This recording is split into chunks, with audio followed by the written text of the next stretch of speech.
नमस्कार साथियों। आज हम एचसीएफ एलसीएम की 3 ऐसे कंसेप्ट्स करेंगे, ऐसे फॉर्मूले देखेंगे जो कि आपके आर्मी के एग्जाम के लिहाज से बहुत ज़्यादा इंपॉर्टेंट है। देखो मेरे भाई, सबसे पहला सवाल, दो संख्याओं का एचसीएफ और एलसीएम क्रमशः 24 और 480 है। यदि पहली संख्या 120 है तो दूसरी संख्या बताइए क्या होगी। HCF and LCM of two numbers are 24 and 480। If the first number is 120 find the second number. Concept क्या कहता है मेरे भाई? कंसेप्ट के अकॉर्डिंग फर्स्ट नंबर पहली संख्या मल्टीप्लाई में सेकंड नंबर दूसरी संख्या किसके बराबर होता है? उन्हीं संख्याओं के एचसीएफ और एलसीएम के गुणनफल यानी मल्टीप्लाई के बराबर होता है। अब पहली संख्या आपको कितनी दी है? 120। दूसरी संख्या सेकंड नंबर आपको यहां पर कैलकुलेट करके बताना है। एचसीएफ कितना दिया है मेरे भाई? 24 और एलसीएम आपको कितना दिया हुआ है? 480 480। सोल्व करते हैं मेरे भाई। 120 से गया 1, 480 कितने पर जाएगा? 4 पर। यहां से दूसरी संख्या सेकंड नंबर कितना निकल कर आया? 24 मल्टीप्लाई 4 यानी कि 96 निकल कर आया। तो हमारा कंसेप्ट क्या है मेरे भाई? पहली संख्या मल्टीप्लाई में दूसरी संख्या उन्हीं संख्याओं के एचसीएफ और एलसीएम के मल्टीप्लीकेशन यानी गुणनफल के बराबर होता है। दूसरा क्वेश्चन देखो, दो संख्याओं का अनुपात 4:7 है। यदि उनका एचसीएफ 9 है तो संख्याएं ज्ञात कीजिए क्या होगी। The ratio of two numbers is 4:7 and their HCF is 9। Find the numbers. देखो, इस क्वेश्चन को एग्जाम्पल से समझाता हूं। मान लो एक संख्या है 12 और दूसरी संख्या है 20। अगर मैं इन दोनों को रेशो पर तोड़ता हूं, अनुपात पर तोड़ता हूं, तो रेशो क्या बनेगा? 4 से गया 3 पर और 4 से कितने पर गया? 5 पर। अगर मैं इन्हीं दो संख्याएं 12 और 20 का एचसीएफ निकालूं, एचसीएफ यानी महत्तम समापवर्तक, तो इन दोनों का एचसीएफ कितना बनेगा? 4। 4 वह सबसे बड़ी संख्या होगी जो 12 और 20 दोनों को डिवाइड कर सकती है। तो पहली संख्या 12 को मैं क्या लिख सकता हूं? 4 गुणा में 3। पहली संख्या 12 को मैंने लिखा 4 गुणा में 3 और दूसरी संख्या 20 को मैंने लिखा 4 गुणा में 5, 4 मल्टीप्लाई में 5। जहां पर 4 क्या है? इन दोनों संख्याओं का एचसीएफ।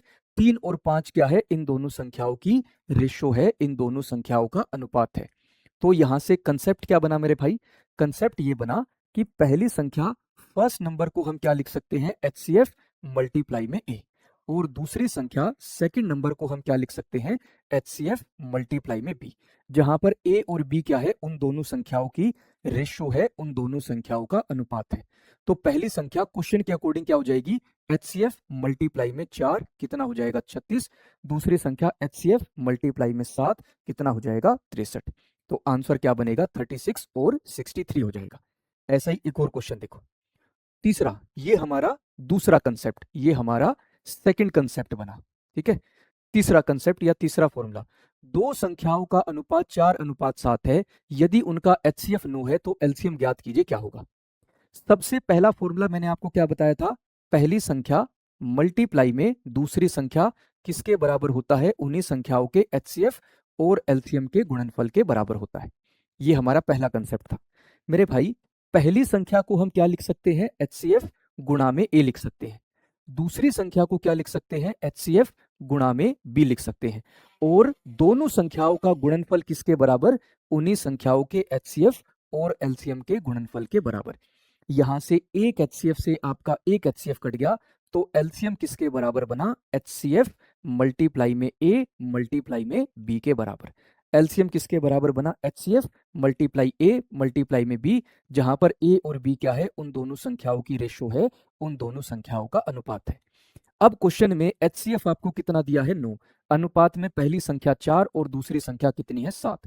तो एलसीएम कितना हो जाएगा? 9 मल्टीप्लाई 4 मल्टीप्लाई 7, 9 चौके 36 मल्टीप्लाई में 7, 7 छीके 42, 4 हासिल और 25।